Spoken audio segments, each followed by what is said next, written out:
Научный подход к цифровой трансформации отраслей экономики, социальной сферы и госуправления Республики Тыва. Все эти вопросы были затронуты в ходе круглого стола. Идти в ногу со временем в мире, где информационные технологии диктуют правила отношений между людьми, корпорациями, государствами, должен быть приоритетной задачей для всех, кто готовит будущих инженеров в сфере IT. В нашей республике таких кадров готовят в учебно-лабораторном корпусе ТФГУ. Прежде всего, подготовки инженерных кадров на базе нашего государственного университета, каким образом должен быть новый, совершенно креативный новый инженер, чем он должен владеть, какими компетенциями должен владеть. Но прежде всего это использование в учебном процессе и иметь такие же компетенции, как цифровые технологии, использование именно в новой, как бы сказать, в новых аспектах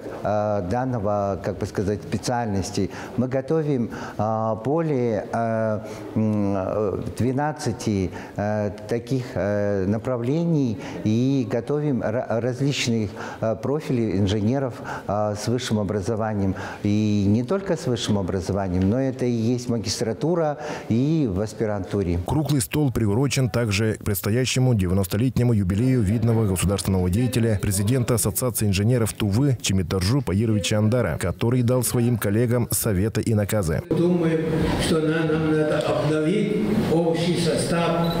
Кто там самый, какой человек, вот такой с огоньком, заживет силы инженеров, надо подумать. Стоит отметить и то, что президент России Владимир Путин объявил 2022-2031 годы десятилетием науки и технологий. Согласно указу главы государства, основными задачами десятилетия будут привлечение талантливой молодежи в исследования, разработки и решение важнейших задач развития общества и страны. Эрес Мангуш, Буян Аюн, Буян Салчак, телеканал Тува-24.